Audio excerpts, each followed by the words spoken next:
నమస్తే VBC on TV news కు స్వాగతం. ముందుగా ఈనాటి ముఖ్యాంశాలు. పర్యాటక రంగం అనేక మందికి శ్రేయస్సునిస్తుందన్న ప్రధాని. మౌలిక వసతుల అభివృద్ధిపై ప్రత్యేక దృష్టి పెట్టామని ఎక్స్ వేదికగా వెల్లడి.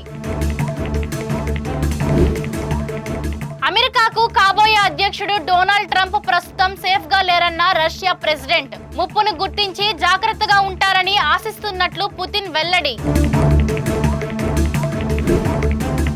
కాకినాడ పోర్టు నుంచి అక్రమ రవాణా జరుగుతోందన్న పవన్. ఉగ్రవాదులు వచ్చే అవకాశం ఉందని ఆందోళన.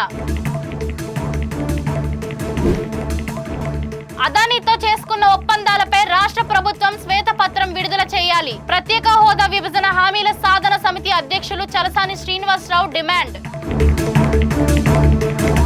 భారత పర్యాటక రంగానికి మౌలిక సదుపాయాలను మెరుగుపరచడంపై ప్రభుత్వం దృష్టి సారిస్తుందని ప్రధానమంత్రి నరేంద్ర మోడీ ఎక్స్ వేదికగా ప్రత్యేకించి ప్రస్తావించారు. కేంద్ర మంత్రి శ్రీ గజేంద్ర సింగ్ షెకావత్ చేసిన పోస్టుపై ప్రధాని మోడీ స్పందించారు. పర్యాటక రంగం అనేక మంది జీవితాలకు శ్రేయస్సునిస్తోందన్నారు. ఇన్క్రెడిబుల్ ఇండియా యొక్క అద్భుతాలను అనుభవించడానికి భారతదేశ పర్యాటక మౌలిక సదుపాయాలను మెరుగుపరచడంపై మా ప్రభుత్వం దృష్టి సారిస్తుందన్నారు.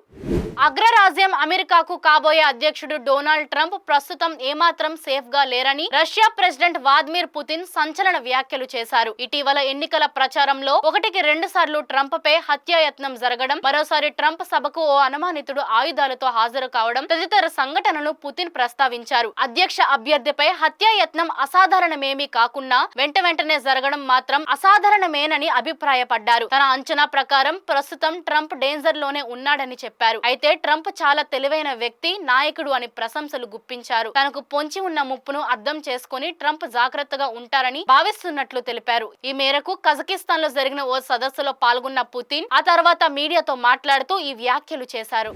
కాకినాడ పోర్టు నుంచి జరుగుతున్న అక్రమ రవాణా కార్యకలాపాలపై ప్రధాని మోదీకి రాష్ట్ర హోంమంత్రి అనితకు దర్యాప్తు సంస్థలకు లేఖలు సిద్ధం చేయాలని తన వ్యక్తిగత కార్యదర్శిని AP deputy CM Pawan Kalyan ఆదేశించారు. ఇక్కడ ఎన్నో జాతీయ సంస్థలు, పెద్ద కంపెనీలు ఉన్నాయని, అక్రమ రవాణా మార్గాల్లో ప్రమాదకర శక్తులు వస్తే ఆయా సంస్థలు, కంపెనీల రక్షణకు భంగం వాటిల్లే ప్రమాదం ఉందని ఆందోళన వ్యక్తం చేశారు. దీనిని తీవ్రంగా పరిగణించాల్సిన అంశమని, తీర ప్రాంతంలో అక్రమ రవాణా విషయంలో అధికార యంత్రాంగం వైఫల్యం చెందితే అది దేశ భద్రతకే భంగం కలిగిస్తుందని ఆయన వివరించారు. అక్రమ రవాణా చేస్తున్న బోటు ఓనర్లు, అక్రమ రవాణాకు పాల్పడుతున్న వ్యక్తులు, దీని వెనుకున్న వ్యక్తులపై కేసులు నమోదు చేయాలని, ఈ మొత్తం వ్యవహారం వెనుకున్న కింగ్ పిన్లను గుర్తించాలని పవన్ కళ్యాణ్ స్పష్టం చేశారు. పోర్టు నుంచి బియ్యం అక్రమ రవాణా జరుగుతున్నప్పుడు భవిష్యత్తులో పేలుడు పదార్థాలు అక్రమ రవాణా జరగవని గ్యారంటీ ఏంటి? ఈ అక్రమ మార్గాల్లో కసబ్ వంటి ఉగ్రవాదులు వచ్చే ప్రమాదం ఉండదా? దీనిపై జిల్లా ఎస్పీ వెంటనే స్పందించాలి అని పవన్ పేర్కొన్నారు. ప్రపంచ దేశాలు మనల్ని ఎదగనిస్తాయా లేదా, మన బలహీనతలు ఏంటని చూస్తారు. ఆంధ్రప్రదేశ్ కోస్ట్ లైన్ మనకి ఎంత బలమో అది మనకంత బలహీనత కూడా. ఎందుకు చెప్తున్నాను ఈ మాట అంటే, వైజాగ్కి పాకిస్తాన్ నుంచి వచ్చిన ఆ యుద్ధ సమయంలో మీకు గజనీ సబ్మెరీన్ చూడొచ్చు. నేను చెప్పాను, ఈ రోజున ఈ పబ్లిక్ డిస్ట్రిబ్యూషన్ రైస్ తాగదు స్మగ్లర్లు చేసేది. ఆర్డీఎక్స్లు ఇంపోర్ట్ చేసుకోవచ్చు. ఓఎన్జీసీ ఇలాంటి గ్యాస్ నిక్షేపాలు ఉన్న చాలా కీలకమైన ఇన్స్టిట్యూట్ మనకి వ్యవస్థలోని సంస్థలు ఉన్నాయి. ఇక్కడ ఒక 100 కిలోల ఆర్డీఎక్స్ని తెచ్చేసుకుని ఎవరు చూసేవాళ్ళు ఎవరు లేడు, నాదుడు లేడు. It is not just about public distribution సంబంధించిన రైస్ సంబంధించిన ఒక్కటిదే కాదు. ఇది పథకాలకి చేయడానికి కింద మీద పడుతున్నాం. రోడ్లు గుంతలు పూడ్చడానికి డబ్బులు లేవు.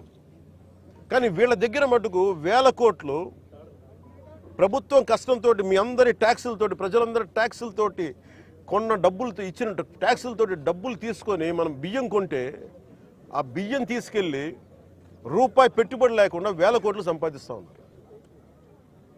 ఉన్నత స్థాయి అధికారుల దగ్గర నుంచి లేదు సార్, అక్కడికి వెళ్తే కొంచెం ఇది అవుతుంది సార్, ఎందుకు సార్, ఇప్పుడు కాదు సార్, తర్వాత సార్, ఇప్పుడు యాక్షన్ తీసుకున్నాం సార్, రిపీటెడ్గా చెప్తా ఉన్నారు. నాకు నిన్న విసుగొచ్చి ఒకటే చెప్పాను, పోలీసు వస్తారా రండి, లేదంటే నేను కూర్చోబెట్టి నేను కారులో నేను వెళ్ళిపోతాను, అధికారులు నా పక్కన రాకపోయినా పర్లా. ఈ నిర్ణయం తీసుకొని ఇక్కడికి వచ్చింది. ఇది ప్రజలకు తెలియాలి. ఇది కొండబాబు గారు కానీ, నాదెండ్ల మనోహర్ గారు కానీ, మా మనకి జిల్లా వైపు నుంచి కానీ మేము పర్యటనలో మేము పదే చెప్పాం. తూర్పుగోదావరి జిల్లా నాయకులు కానీ, ఎమ్మెల్యేలు కానీ, we gave a word to people. మేము ప్రజలకు మాట ఇచ్చాం. పారదర్శకత చూపిస్తాం, ఇలాంటి అవినీతిని ఇలాంటి స్మగ్లింగ్ని మేము అరికడతామని ఆ దిశగా చర్యలు తీసుకోవడానికి మేము ముందుకెళ్తున్నాం. అందుకని మీ దృష్టికి తీసుకొచ్చి దీంట్లో మీరు మిగతా ఇన్ఫర్మేషన్ మీకు ఇస్తాం. అలాగే దీన్ని ఖచ్చితంగా హోమ్ మినిస్ట్రీ దృష్టికి అయితే తీసుకెళ్తాను. Andhra is major hub for ganja and మీకు డ్రగ్స్ అయిపోయింది. ఇక్కడి నుంచి ఎంత డ్రగ్స్ వెళ్ళిపోయినా కూడా మనకు తెలియదు. ఈ రోజున కళ్ళ ముందు మొత్తుకుంటున్నాయి. అదే అడిగాను అందాక మన సెక్యూరిటీ అధికారిని, నీ కళ్ళ ముందు మీకు ఇది కనిపిస్తూ ఉంది, tomorrow it could be weapons also కదా అన్నాను. దానికి మీరేం చర్యలు తీసుకున్నారు బీయింగ్ ప్రైవేట్ పోర్ట్ అంటే? పాప ఆయన ఏం చేస్తాడైనా పిచ్చుకు మీద బ్రహ్మాస్త్రంలా ఉంటుంది. ఎవరి మీద వేటేయాలి? దీనికి కీలకమైన వ్యక్తులు ఎవరు? దీని వెనక ఎవరు కాపాడుతున్నారు వీళ్ళని? ఏ స్థాయి వ్యక్తులు కాపాడుతున్నారు? ఇవన్నీ చూడాలి. గత ప్రభుత్వం ఇప్పుడు ఈ వ్యక్తి కూర్చోబెట్టి చూస్తే మనకి ఏదో మన 16 కంపెనీస్ ఉన్నాయి. వీళ్ళు కోర్టులకు వెళ్తా ఉన్నారు. రైస్ ఎక్స్పోర్ట్ జరగాలి. మీరు ఎనీథింగ్ ఈజ్ పారదర్శకంగా మీరు చేస్తే ఇబ్బంది రాదు. కానీ దీనిని అడ్డగోలుగా పెట్టుకొని ఈ ప్రభుత్వం ఏమి చేయదంటే మటుకు చాలా బలమైన చర్యలు తీసుకుంటాం. అదానితో చేసుకున్న ఒప్పందాలపై రాష్ట్ర ప్రభుత్వం శ్వేతపత్రం విడుదల చేయాలని ప్రత్యేక హోదా విభజన హామీల సాధన సమితి అధ్యక్షులు చలసాని శ్రీనివాసరావు డిమాండ్ చేశారు. విజేఎఫ్ ప్రెస్ క్లబ్ లో జరిగిన మీడియా సమావేశంలో ఆయన మాట్లాడుతూ సదరు ఒప్పందాలను రద్దు చేసి ఏపీ జెన్కోకు బదిలీ చేయాలని కోరారు. విభజన హామీలు రాష్ట్ర భవిష్యత్తుకు శ్వాస వంటిదని, ప్రత్యేక హోదాపై మేము వేసిన పిటిషన్ సుప్రీంకోర్టులో ఇంప్లీడ్ అయి ఉందని తెలిపారు. ఎవరు దాంట్లో ఏం చేశారు? లక్షల కోట్ల లాభం పొందారని. కానీ నేను అడుగుతున్నాను, దాంట్లో దమ్ముంటే రద్దు చేయమని చెప్పి ఒక ప్రతిపక్ష నాయకుడు అడుగుతున్నప్పుడు వాస్తవాలు తెలుసుకోవాల్సిన అవసరం ఉంది. My humble request to the honourable chief minister of Andhra Pradesh Chandrababu Naidu గారు and deputy chief minister of Andhra Pradesh Kalyan Babu గారికి ఒకటే విజ్ఞప్తి చేస్తాను, దయచేసి మీ దృష్టి పెట్టండి. లక్షల కోట్ల రూపాయల ఇష్యూ భావితరాలను బలి చేస్తున్నారు. అందువల్ల నేనేం కోరుతున్నాను, మేము ఏదో మాట్లాడి వెళ్ళిపోవడం కాదు, నిర్మాణాత్మక సూచన కూడా చేయడానికి ఉంది. మేము అందరం ఇక్కడ మేము ఏం చెప్తున్నాం, ఆంధ్రప్రదేశ్ జెన్కోకి ట్రాన్స్ఫర్ చేయండి అన్నారు. దుర్మార్గం జరిగింది, అవినీతి ఆరోపణ వచ్చితే ₹1 కూడా కాంపన్సేషన్ ఇవ్వకుండా మార్చుకోవచ్చు. ఏపీ జెన్కో అద్భుతమైన సంస్థ, అద్భుతమైన ఉద్యోగులు ఉన్నారు, బ్రహ్మాండ కెపాసిటీ ఉంది, అద్భుతంగా పనిచేసింది. ఎన్టీపీఎస్ విజయవాడ అంటే అప్పుడు ఆనాడు వీటీపీఎస్ దశాబ్దాల పాటు దేశంలో 98% PLFలో నెంబర్ 1 ప్లేస్లో ఉంచుంది ఆంధ్రప్రదేశ్. మీ దగ్గర ఏ చరిత్ర ఉన్నా చూసుకోండి, విద్యుత్ చరిత్రలో తల ఎత్తుకుని దేశంలో నిలబడి ఆంధ్రప్రదేశ్ జెన్కో సంస్థ. అప్పుడు విద్యుత్ సంస్థ ఒకటే ఉండేది. అట్లాంటి సంస్థలకి మీరు అప్పచెప్పండి. అద్భుతమైన ఉద్యోగం. మన ఉద్యోగులు తక్కువ వాళ్ళు ఉన్నారా? వాళ్ళకి అప్పచెప్పమని కోరుతున్నాను. అలాగే పంపుడు స్టోరేజ్ ఉందో వేలాది కోట్ల రూపాయలు దొబ్బేశారు ఆరోపణ చేసి మరి వాళ్ళతోనే కుమ్ముక్కు అవుతున్నారు పార్టీలు.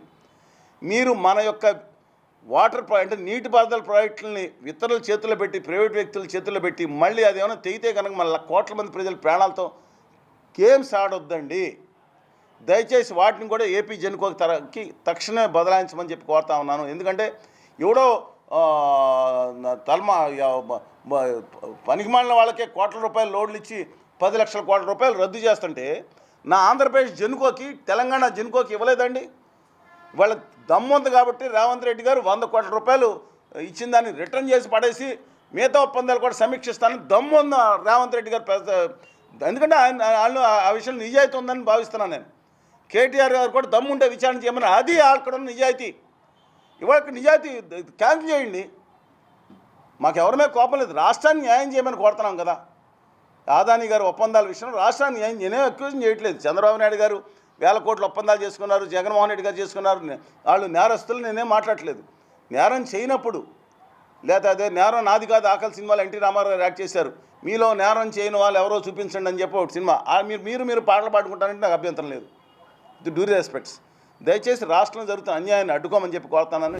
ఢిల్లీ కేంద్రంగా railway parliamentary standing committee chairman doctor CM Ramesh గారి ఆధ్వర్యంలో ఈ రోజు రైల్వే బోర్డు కమిటీ సభ్యులు మరియు రైల్వే ఉన్నతాధికారులతో రోడ్ ఓవర్ బ్రిడ్జిలు, రోడ్ అండర్ బ్రిడ్జిలతో సహా రైలు సొరంగాలు మరియు రైల్వే వంతుల నిర్మాణం మరియు నిర్వహణ అనేటువంటి పలు అంశాల మీద స్టాండింగ్ కమిటీ సభ్యులు సుదీర్ఘంగా చర్చించారు. ఈ సందర్భంగా chairman CM Ramesh board committee సభ్యులను మరియు ఉన్నతాధికారులను అడిగి పలు వివరాలు అడిగి తెలుసుకున్నారు.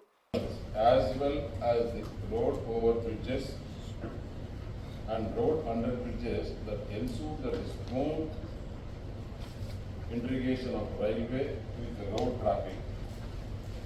నర్సీపట్నం రేవు పోలవరం రహదారి పనులకు దార్లపూడి గ్రామం వద్ద హోంమంత్రి వంగలపూడి అనిత శంకుస్థాపన చేశారు. ఈ సందర్భంగా హోంమంత్రి అనిత మీడియాతో మాట్లాడుతూ నర్సీపట్నం రేవు పోలవరం రహదారి పనులకు 24 కోట్లతో శంకుస్థాపన చేశామని, ఈ రోడ్డు వలన ప్రజలు 5 సంవత్సరాలు ఇబ్బందులు పడ్డారని, ఎన్నో రోడ్డు ప్రమాదాలు జరిగాయని తెలిపారు. ఇదే రోడ్డు మీద నేను గతంలో పాదయాత్ర కూడా చేశాను.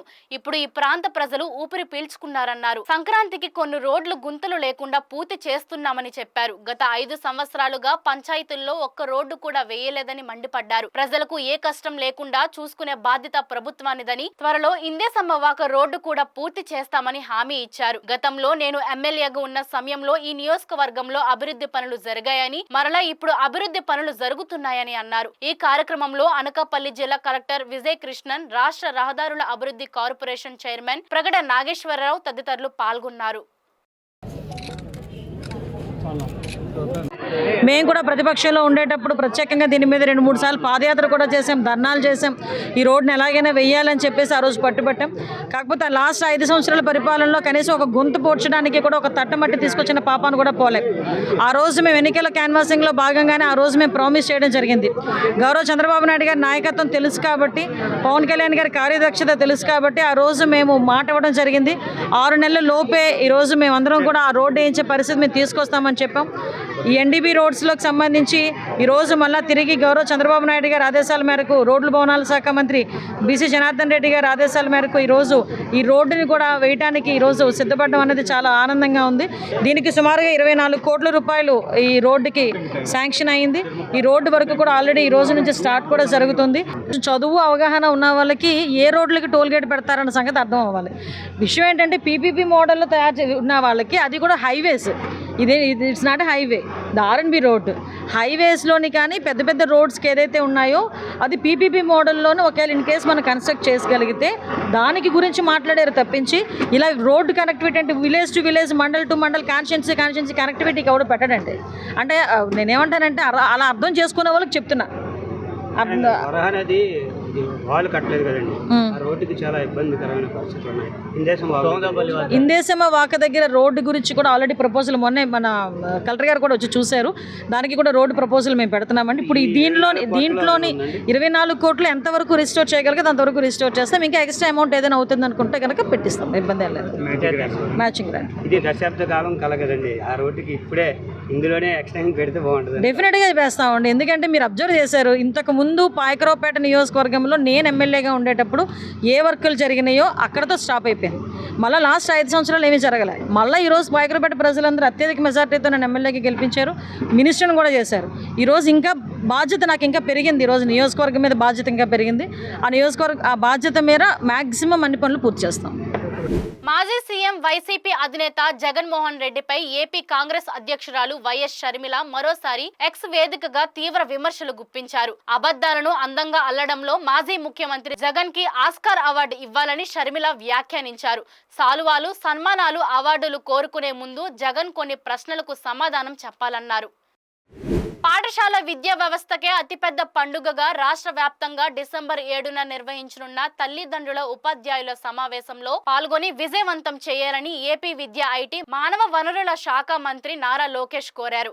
ఈ మేరకు ప్రజా ప్రతినిధులు, దాతలు, పూర్వ విద్యార్థులు, స్వచ్ఛంద సంస్థలను ఆహ్వానిస్తూ ఆయన లేఖ విడుదల చేశారు. అనకాపల్లి జిల్లా పరవాడ ఫార్మాసిటీ ఠాగూర్ ఫార్మా కంపెనీలో విషవాయువులు లీకైన ఘటనలో 27 మంది కార్మికులు అస్వస్థకు గురవ్వగా 2 మృతి చెందారు. మృతి చెందిన కార్మికులు కుటుంబాలకు ₹1 కోటి నష్టపరిహారం ఇవ్వాలని, అస్వస్థకు గురైన వారికి మెరుగైన వైద్యం అందించాలని, ఈ ప్రమాదంపై సమగ్ర విచారణ జరిపి కంపెనీ యాజమాన్యంపై క్రిమినల్ చర్యలు తీసుకోవాలని రాష్ట్ర ప్రభుత్వాన్ని డిమాండ్ చేస్తూ లంకెలపాలెం జంక్షన్ లో సిఐటియు ఆధ్వర్యంలో రాస్తా రోకో నిర్వహించారు. ఈ సందర్భంగా సిఐటియు జిల్లా ఉపాధ్యక్షులు గణశెట్టి సత్యనారాయణ మాట్లాడుతూ ఫార్మా పరిశ్రమల్లో కార్మికుల ప్రాణాలను యాజమాన్యాలు గాలికి వదిలేస్తున్నాయని, భద్రతా ప్రమాణాలు పాటించడంలో ఫార్మా కంపెనీలు తీవ్ర నిర్లక్ష్యంగా వ్యవహరిస్తున్నాయన్నారు. కార్మికులకు పని ప్రదేశాల్లో భద్రత లేకుండా పోతుందని, లాభాలే పరమావధిగా యాజమాన్యాలు వ్యవహరిస్తున్నాయి తప్ప కార్మికుల ప్రాణాలు పట్టించుకోవటం లేదన్నారు. ప్రమాదంలో మృతి చెందిన కార్మిక కుటుంబాలకి కార్మిక శాఖ మంత్రి బాధ్యతారహితంగా కేవలం 40 లక్షలు మాత్రమే ప్రకటించడం దుర్మార్గమన్నారు. పరవాడ ఫార్మా సిటీలో సెనర్జీస్ లో మృతి చెందిన కార్మిక కుటుంబాలకి ₹1 కోటి నష్టపరిహారం చెల్లించి పక్కనే ఉన్న ఠాగూర్ పరిశ్రమలో మృతులకి కేవలం 40 లక్షలు ప్రకటించారని మండిపడ్డారు. వెంటనే రాష్ట్ర ప్రభుత్వం, జిల్లా అధికార యంత్రాంగం స్పందించి ప్రమాదాలకు కారణమైన కంపెనీలపై సమగ్ర విచారణ జరిపి క్రిమినల్ చర్యలు తీసుకోవాలని గనిశెట్టి డిమాండ్ చేశారు. అనకాపల్లి జిల్లాలో ఉన్నటువంటి పరవాడ ఫార్మా సిటీలో ఠాగూర్ ల్యాబొరేటరీస్లో జరిగినటువంటి ప్రమాదం మీద సమగ్రమైన విచారణ చేయాలి. అలాగే మంత్రి ప్రకటించినటువంటి ఏదైతే ఈరోజు పత్రికల్లో చూసి మేము కూడా కార్మిక సంఘాలుగా చాలా ఆశ్చర్యానికి గురవలసినటువంటి పరిస్థితి. ఇప్పటికే రాష్ట్ర ముఖ్యమంత్రి చంద్రబాబు నాయుడు గారు ₹1 కోటి నష్టపరిహారం ఎసెన్షియా ఫార్మాలో కానీ సినర్జన్లో కానీ స్వయంగా రాష్ట్ర ముఖ్యమంత్రి ప్రకటించి ₹1 కోటి బాధిత కుటుంబాలకు అందజేశారు. కానీ ఈరోజు 40 లక్షలే ప్రకటించారు. ఏంటి మంత్రి గారు, రాష్ట్ర ప్రభుత్వం ప్రకటించిందా, ఈ మంత్రి ప్రకటించాడా అర్థం కాలేనటువంటి పరిస్థితి. అందుకని రాష్ట్ర ముఖ్యమంత్రి స్వయంగా ఈ ఏదైతే బాధిత కుటుంబాలు ఉన్నారో వీళ్ళకి ₹1 కోటి నష్టపరిహారం చెల్లించాలో, ఏదైతే ఈ పరిశ్రమలో జరిగినటువంటి ప్రమాదం మీద సమగ్రమైన విచారణ చేయాలా. ఎందుకంటే ఈ పరిశ్రమలో జరిగినటువంటి ప్రమాదంతో పాటు యాజమాన్యం నిర్లక్ష్యం కూడా కనబడుతూ ఉంది. సకాలంలో వైద్య సేవలకు అందించలేదు. అందువల్ల ఈ రకమైనటువంటి ప్రమాదంలో 27 మంది అస్వస్థకు గురయ్యారు, 2 కార్మికులు చనిపోయారు. కాబట్టి దీనన్నింటి మీద సమగ్రమైన విచారణ చేయాలా. మంత్రి ప్రకటించినటువంటి 40 లక్షలు ఎట్టి పరిస్థితుల్లోనూ కార్మిక సంఘాలుగా మేము సహించడం లేదు, ఎట్టి పరిస్థితుల్లో అంగీకరించడం లేదు. కాబట్టి ₹1 కోటి పరిహారం అనేటువంటిది ఖచ్చితంగా ప్రకటించాలనేటువంటిది ఇప్పటికే పక్కనే ఉన్నటువంటి ఈ ఫార్మా సిటీలోనే సినర్జన్ ఫార్మాలో జరిగినటువంటి ప్రమాదంలో ₹1 కోటి నష్టపరిహారం బాధిత కుటుంబాలకు చెల్లించారు. మరి ఈరోజేమో ఈ పరిశ్రమలో 40 లక్షలే ప్రకటించడం అంటే మంత్రి చేసినటువంటి ఈ ప్రకటన చాలా తప్పుడు ప్రకటనగా, కార్మిక కుటుంబాలని ఈదుపాలు చేసేటట్లుగా, బాధ్యతారహితంగా ప్రకటించినట్లుగా మేము భావిస్తున్నాం. అది ఎట్టి పరిస్థితుల్లోనూ అంగీకరించాం. ₹1 కోటి నష్టపరిహారం చెల్లించాలి. ఈ పరిశ్రమలో జరిగినటువంటి ప్రమాదం మీద సమగ్రమైన విచారణ చేయాలా, క్రిమినల్ కేసులు కట్టాలా. ఎట్టి పరిస్థితుల్లోనూ ఈ పరిశ్రమ మీద ఆ రకమైనటువంటి నివేదిక ఆధారంగా చర్యలు లేకపోతే మాత్రం భవిష్యత్తులో అట్లాంటి ప్రమాదాలు జరిగేటువంటి పరిస్థితి ఉంది. అందుకని inspector of factory pollution control board, అన్ని శాఖల అధికారులు సమగ్రమైన విచారణ చేయాలనేసి CITU pharma city staff and workers union demand చేస్తాం. ఉక్కు సత్యాగ్రహం అనే తెలుగు సినిమా రిలీజ్ సందర్భంగా గాజువాక శ్రీకన్య థియేటర్ వద్ద ప్రేక్షకులు సందడి చేశారు. ఈ సినిమా తిలకించడానికి వచ్చిన చలసాని శ్రీనివాసరావు, నటీనటులు, పల్సర్ బైక్ ఝాన్సీ, పరిరక్ష పోరాట కమిటీ సభ్యులు, స్టీల్ ప్లాంట్ కార్మికులు తదితరులు వచ్చారు. ఈ సినిమాపై వారి స్పందనను మీడియాకు తెలిపారు.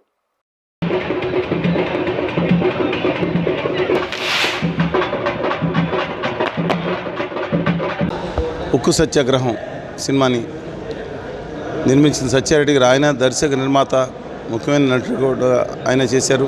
ఇవాళ తెలుగు వాడి ప్రతి గుండె చప్పుడు ఇవాళ తమ ఆత్మత్యాగంతో ఇవాళ ఏర్పడింది. అది కర్మాగారం కాదు. అది అలాంటి దాన్ని అనేక కష్ట నష్టాలకు వచ్చి, నాకు తెలిసి ఈ సినిమాలో రూపాయి మిగలదు. రిలీజ్ చేసిన దానికి కూడా నష్టపోతాడు సత్యారెడ్డి గారు. మన గురువుగారు సినిమా ఇది వేద్దాం మేము, రండి మీరు అని నాకు జేడి లక్ష్మణ్ గారు వేద్దాం అన్నప్పుడు వేరే మీ మీడియా ఒక స్టూడియో ఓపెనింగ్ వల్ల నేను వెళ్ళలేకపోయాను, మీద చోట్లకి వెళ్ళాను. కానీ ఖచ్చితంగా చెప్తాను, వాళ్ళు టికెట్ కొనుక్కొని మేము వచ్చాం. సినిమా సక్సెస్ చేయాలని అందరినీ కోరుతా ఉన్నాను. ఇది ఈ దేశ చరిత్రలో బహుశా ఒక పబ్లిక్ రంగ సంస్థను ప్రైవేట్ పరంగా దుర్మార్గపరంగా, దుష్టంగా, క్రూరంగా, అమానవీయంగా పిచ్చుకొక్కని ముద్ర చేస్తుంటే దాన్ని వ్యతిరేకిస్తూ తీస్తున్న మొట్టమొదటి సినిమా అనుకుంటున్నాను దేశ చరిత్రలో. అందువల్ల అందరూ ఆదరించాలని కోరుకుంటున్నాను. గాజువాకలో విశాఖ ఉక్కు ఆంధ్రుల హక్కు అనే సినిమా రిలీజ్ అవ్వడం చాలా చాలా ఆనందంగా ఉంది. ఎందుకంటే ఇలాంటి సినిమాలు రిలీజ్ అవ్వాలంటే చాలా కష్టం. ఎందుకంటే భారీ భారీ బడ్జెట్లతో ఉన్న సినిమాలు, లవ్ స్టోరీలు లేకపోతే క్రైమ్ థ్రిల్లర్ స్టోరీలు ఇలాంటివి మాత్రమే రిలీజ్ అవుతాయి. ఇలాంటి సినిమాలు జనాలు ఆదరించడం చాలా తక్కువ. కానీ విశాఖ ఉక్కు ఆంధ్రుల హక్కు అనే నినాదంతో ఈ సినిమాని తీసుకొచ్చిన సత్యారెడ్డి గారు, డైరెక్టర్ గారు, ప్రొడ్యూసర్ గారు, అలాగే హీరో కూడా. మరి ఆయన ఈ సినిమా తీయడానికి మరి ఏ దేవుడు ఆయన దగ్గరికి వచ్చాడో మరి తెలియదు. మెయిన్ ఈ సినిమాని తీయు అని చెప్పింది మాత్రం మన గద్దర్ గారండి, స్వర్గస్థుల గద్దర్ గారు. అది ఆక సినిమా కూడా అయింది. ఆయన చెప్పడం బట్టి ఈ సినిమా బయటకు రావడం జరిగింది. అది మన విశాఖపట్నం పేరు తెచ్చిన విశాఖ స్టీల్ ప్లాంట్ కోసం తీయడం చాలా గర్వంగా ఉంది. దయచేసి అందరూ చూడండి, సినిమాని ఆదరించండి. ఎందుకంటే ఇది వాళ్ళ సినిమా, వీళ్ళ సినిమా కాదు, ఇది మన సినిమా. తెలంగాణ ముఖ్యమంత్రి రేవంత్ రెడ్డిపై ఒక్క ఉద్యమ కేసైనా ఉందా? నాపై వందల కేసులు ఉన్నాయని BRS senior MLA Harish Rao అన్నారు. 2009లో నాటి కాంగ్రెస్ ప్రభుత్వం తెలంగాణ ఇస్తున్నట్టు ప్రకటించి ఆ తర్వాత వెనక్కి తీసుకుందని, దీంతో ఉద్యమం ఉవ్వెత్తున ఎగిసిందని గుర్తు చేశారు. సిద్దిపేటలో నిర్వహించిన దీక్షా దివస్ లో ఆయన మాట్లాడుతూ రేవంత్ రెడ్డిపై తెలంగాణ ఉద్యమం కేసులు లేవని, కానీ ఓటుకు నోటు కేసు మాత్రం ఉందని ఎద్దేవా చేశారు. అలాంటి రేవంత్ రెడ్డి తమ పార్టీ అధినేత కేసీఆర్ ఆనవాలు లేకుండా చేస్తారు అని మండిపడ్డారు. తెలంగాణలో రేవంత్ రెడ్డిపై మరకలు వెంటాడుతూనే ఉంటాయన్నారు. తెలంగాణ రాష్ట్రం కోసం సిద్దిపేటలో దీక్ష చేయని మనిషే లేడన్నారు. దుబ్బాక, గజ్వేల్లోనూ దీక్ష చేశారని గుర్తు చేసుకున్నారు. ఈ రేవంత్ రెడ్డి ఈయన ఒకనాడు జై తెలంగాణ అన్నాడా? రాజీనామా పెట్టిండా? ఈయన ఒక్క కేసు ఉన్నది ఆయన మీద? కేసీఆర్ మీదనో, నా మీదనో, మా ప్రభాకర్ అన్న మీదనో, మా చచ్చిపోయిన లింగన్న మీదనో అసలు ఎన్ని కేసులు? 350 400 పోలీస్ స్టేషన్ల కేసులు ఉంటుండే మా మీద. ఎన్ని రైల్వే కేసు, ఈ కేసు, ఆ కేసు, మీలో కూడా చాలా మంది మీద 10 కేసులు 20 కేసులు అయిన వాళ్ళే మీరందరూ కూడా. ఈడ ఉన్న ప్రతి ఒక్కరి మీద కేసు అయిన వాళ్ళమే. ఈ రేవంత్ రెడ్డి అంటే ఏమన్నా జై తెలంగాణ అన్నాడా? ఒక్క కేసు అయిందా? ఒకనాడు రాజీనామా పెట్టిండా? ఒక్కనాడు అమరుల దగ్గరికి పోయి 4 పూలు పెట్టి అమరులకు జోహార్ అన్నాడా ఈ మనిషి? ఓ పూలు పెట్టినోడు కాదు, ఓ జై తెలంగాణ అన్నోడు కాదు, ఓ రాజీనామా చేసినోడు కాదు. ఈయన కూడా ఇలా పెద్దగా మాటలు మాట్లాడబట్టే కేసు అయింది, ఓటుకు నోటు కేసు అయింది, దొంగ కేసు అయింది, తెలంగాణ ఉద్యమ కేసు లేదు. అయితే ఈయన అంటాడు, ఇంకా ఈయన అంటాడు కేసీఆర్ ఆనవాళ్ళు లేకుండా చేస్తారట. ఏం చేస్తావు కేసీఆర్ ఆనవాళ్ళు లేకుండా చేస్తా అంటే? నవంబర్ 29 అలుగునూరు చౌరస్తా కరీంనగర్ లో కేసీఆర్ ను అరెస్ట్ చేసిన ఆనవాళ్ళు లేకుండా చేస్తావా? ఖమ్మం జైల్లో కేసీఆర్ ను 3 రోజులు పెట్టిన ఆనవాళ్లు లేకుండా చేస్తావా? డిసెంబర్ 9 నాడు తెలంగాణ రాష్ట్ర ప్రకటన సాధించిన ఆనవాళ్లు లేకుండా చేస్తావా? ఏ ఆనవాళ్లు లేకుండా చేస్తావు? అసలు ఆనవాళ్లు లేకుండా చేస్తా అంటూ జూన్ 2, 2014 నాడు తెలంగాణ రాష్ట్ర ముఖ్యమంత్రిగా తెలంగాణను సాధించి ప్రమాణ స్వీకారం చేసిన ఆనవాళ్లను, చరిత్రను మలిపేస్తావా? ఏం మలుపుతావు నువ్వు? ఉత్తరాంధ్ర వాసుల ఇలదైవం శ్రీ కనక మహాలక్ష్మి అమ్మవారి మార్గశిర మాసోత్సవాలకు ఏర్పాట్లు పూర్తయ్యాయి. డిసెంబర్ 2 నుంచి 30వ తేదీ వరకు నిర్వహించే ఉత్సవాల పోస్టర్లను దేవస్థానంలో ఏర్పాటు చేసిన కార్యక్రమంలో ఉప కమిషనర్ ఆలయ కార్యనిర్వహణాధికారి కె శోభారాణి ఆవిష్కరించారు. మార్గశిర మాసంలో వచ్చే 4 గురువారాలు అమ్మవారికి అత్యంత ప్రీతికరమైనవి కావడంతో భక్తులు విశేషంగా రావడం పరిపాటి. అమ్మవారికి జరిగే నిత్య పూజలతో పాటు మార్గశిర మాస ప్రత్యేక ఆరాధనలు నిర్వహించనున్నారు. భక్తులకు అసౌకర్యం కలగకుండా ఉచిత దర్శనంతో పాటు 100 రూపాయల ప్రత్యేక దర్శనం, 200 రూపాయల శీఘ్ర దర్శనం, 500 రూపాయల మార్గశిర విశిష్ట దర్శనం పేరుతో 3 కేటగిరీలు ఏర్పాటు చేశారు. అమ్మవారికి ప్రతిరోజు వేకువజామునే పంచామృతాభిషేకం, అమ్మవారి సహస్ర నామార్చన నిర్వహిస్తారు.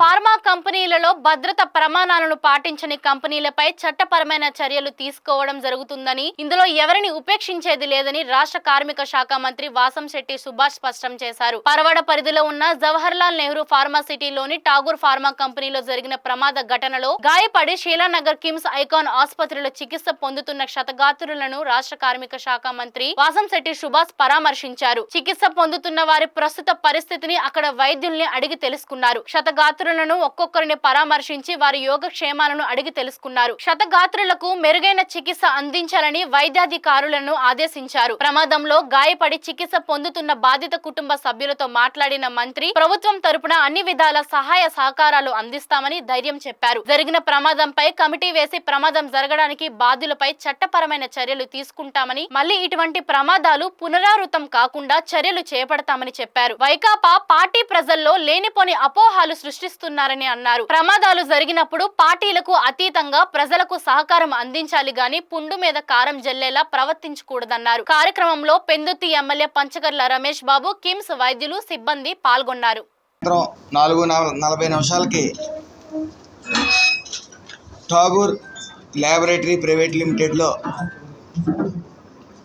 రియాక్టర్ GLR 325 యొక్క బెలం ద్వారా HCl అనే ద్రవం మరియు ఈ క్లోరోఫామ్ కలిసి అది లీక్ అవటం, నేలపై పడటం, వెంటనే అది శుభ్రపరిచే ప్రక్రియలో కొంతమంది కార్మికులు శ్వాసకోశ PPE ధరించకుండా సోడా వాష్తో క్లీన్ చేయటం వల్ల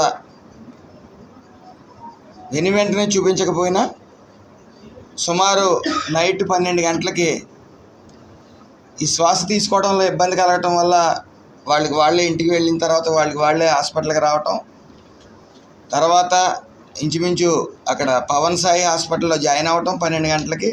కొంతమంది తీవ్రంగా ఇబ్బంది పడటం వల్ల కిమ్స్లో జాయిన్ అవ్వటం, సుమారు ముగ్గురికి సీరియస్ అవ్వటం, అక్కడ పవన్ సాయి హాస్పిటల్లో ఒకరికి సీరియస్ అవ్వటం, అందులో భాగంగా 2 చనిపోవడం కూడా జరిగింది.